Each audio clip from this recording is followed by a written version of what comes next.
In this video, we're going to build a gear reduction system from scratch. But before we build anything, I want to show you something. Go ahead and download the demo file I posted and open it. What you're looking at right now is a gear system in overdrive. When I spin the larger gear, the smaller gear spins faster. That's called overdrive. More speed and less torque. Now if I flip to the back and rotate the smaller gear, the larger gear spins slower. This is called gear reduction. More torque, less speed. Here's the idea in simple terms. If a big gear drives a small gear, speed increases and torque decreases. That's overdrive. Whereas, if a small gear drives a bigger gear, speed decreases and torque increases. That's reduction. Think of riding a bike uphill versus downhill. Low gear for going uphill, that's reduction. High gear for going downhill, that's overdrive. Today, we're going to build a gear reduction system from scratch. We'll start by how to put a simple spur gear on the screen. Then you'll create a pole as a separate component so that you can create a revolute joint between the gear and the pole. Then you'll add a second gear of a smaller size, and you'll create a motion link between the two joints. Then on top of the smaller gear, you'll add a larger gear to create a compound gear set. Then you'll create a copy of the compound gear set, and finally you'll add enough copies until you've manipulated this rotational motion by a magnitude of 1 to 64. Let's start with adding a spur gear to the screen. Click Utilities, and then click the Add-ins drop-down and click Scripts and Add-ins. Here you'll see the spur gear script. Click the play icon. Now we have this pop-up that asks us details about the spur gear. I want this gear to have 24 teeth. Most of these features you won't change, but changing the number of teeth changes the size of the gear. I want the thickness of this first gear to be 10 millimeters. And I'm going to click OK. Here's the gear embedded inside of this other gear. I'm going to use the Move tool to move it directly to the side. This is a component. I want to move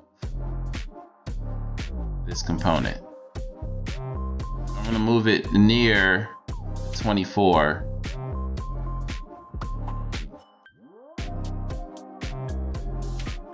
Okay, now there's an easier way to get to the gear without having to remember utilities and add-ins. You can make the gear show up here in the Create drop-down of the Solid menu. If you go back to Utilities and click the Add-ins drop-down, click Scripts and Add-ins. This time I want you to check this box here, which adds the spur gear command to the Create panel in the Solid tab of the Design workspace. That's here. And you can get to the spur gear much easier this way. And that's how you add the spur gear. I'm going to rename this gear Reduction First Gear. Now I'm going to add a pole for this gear to rotate around using a cylinder. So in the Create drop down, I'm going to select Cylinder. I want to create the cylinder on this surface, so I'll click this surface. And then where I want the cylinder to begin is in the middle of this circle, so I'll click here. I want it to extend this far. This arrow, I'll drag the cylinder out. I want the length to be negative 1,000 millimeters, which is 1 meter. I want this to be a new component. I want this component to be grounded to the parent. So here is the new component. I'm going to right click it and click ground to parent. I'm also going to rename this reduction left pole. Now to create the joint, I'm going to hit the assemble drop down and I'm going to use as built joint. With as built joint, you need to click the two components you want the joint to exist between. So that's the gear and the pole. And once you've selected those two components, you need to choose where their shared snapping point will be. So that's going to be right here.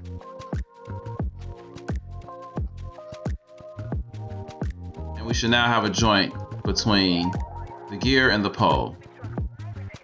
Okay, let's add another gear. This one will be larger. This one will have 48 teeth. And I want its thickness to be 100 millimeters.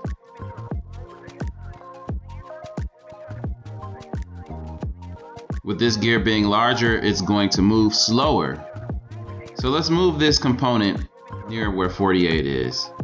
Using the move tool, select this component, and we'll move it to the side.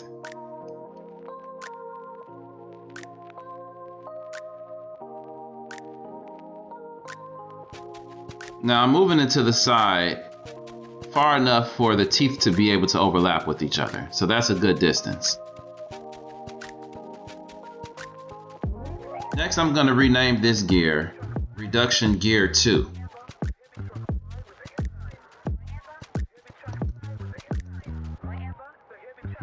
Next, I'm going to create a pole using the cylinder tool. I want the pole to start on this face, so I'll select this surface. I want it to start at the center of this hole, so I'll click here, and I'll click here at the edge of this circle, and I'm going to drag this arrow back. I want the distance to be -1000, and I want this object to be a new component. I'm going to rename this component Reduction Right Pole. I'm going to anchor this pole in place, or in Fusion terms, ground it to the parent. And now I'm going to create a revolute joint between the pole and the gear. Again, that's using an as-built joint, and to do that, I need to select the two components that I want the joint to exist between, and then the location, the snapping point where I want this joint to exist. And at this point, you should have two gears that rotate along two different axes. Next, we'll align these gears up and create a link between the motion of their joints. I guess you can say this is where the magic happens, because a motion link allows us to mathematically connect rotation between two joints. So the two joints that we're going to mathematically connect rotation between are here and here. And before we do that, we want to make sure the teeth are aligned. So drag your gear so that the teeth are in between each other like this. And once you've done that, hit the assemble drop down and click motion link. Now think about this. With this small gear being half the size of the big gear, 24 is half of 48, every one rotation this small gear makes, that should cause the big gear to only make 1/2 of a rotation. Let's put that in degrees.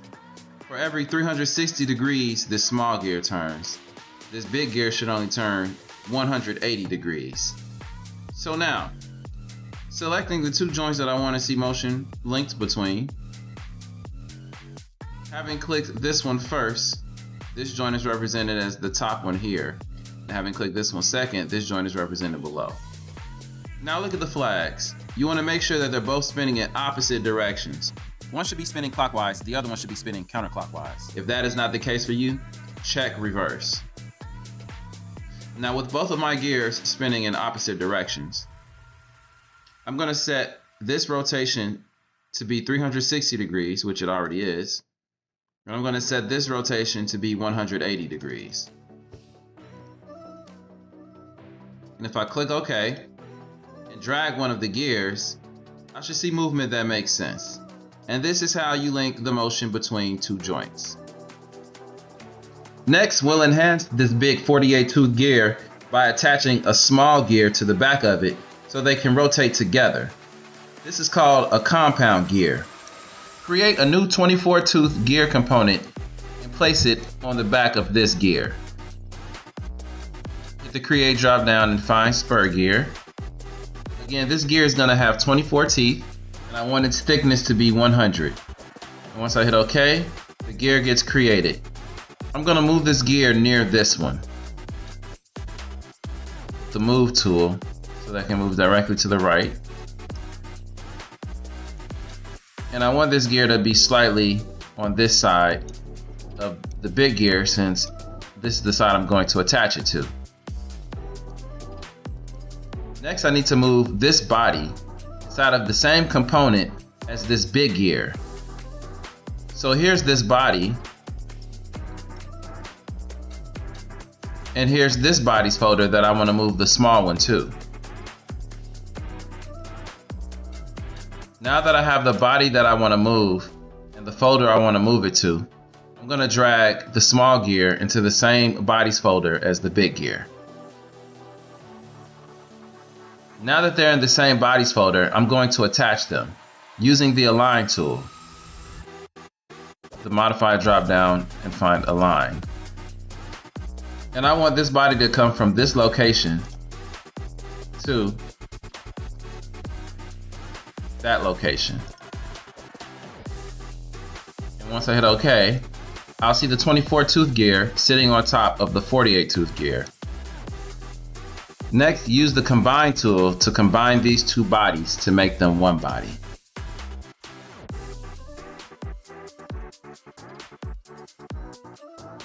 That is how you make a compound gear set.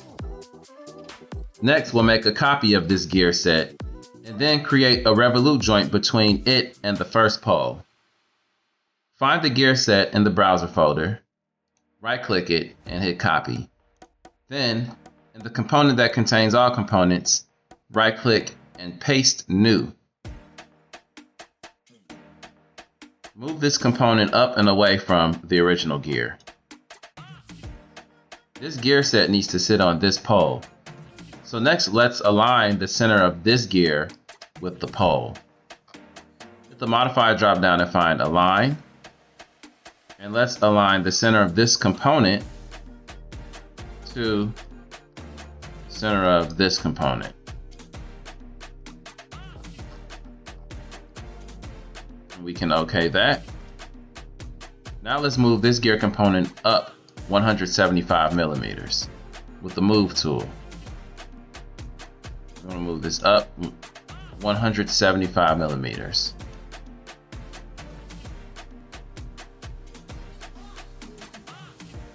That creates space between it and the first gear. Now let's create a revolute joint between this gear and the pole. Hit the assemble drop down and hit as built joint. Select the two components you want to create a joint between, and then to select the center of this gear, use between two faces. I'm going to go between this face and the back face, and the snapping point will be at the center of this circle. And now I have a revolute joint between the compound gear and the first pole. Next, let's link the motion between this revolute joint on the new compound gear and the revolute joint on the first compound gear. Hit the assemble drop down and find motion link. Not that the order matters, but I like to select the gear that's doing the driving first, and the gear that's being driven, I select that one last. Make sure those revolute joints are rotating in opposite directions.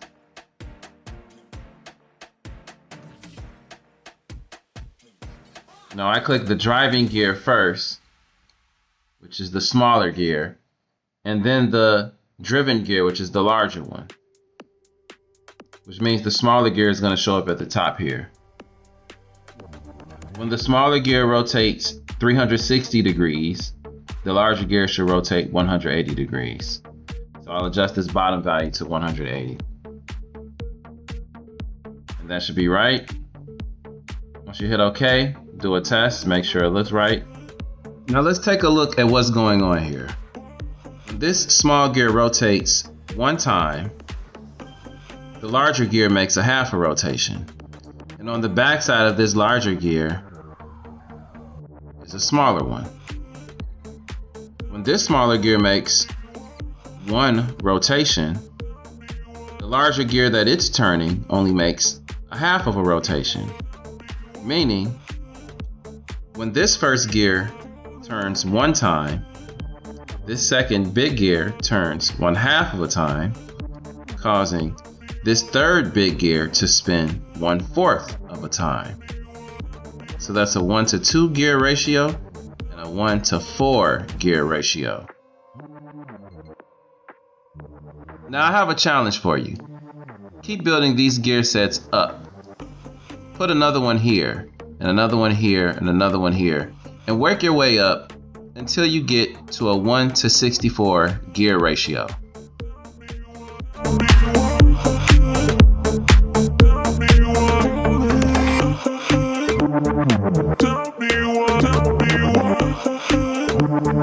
Tell me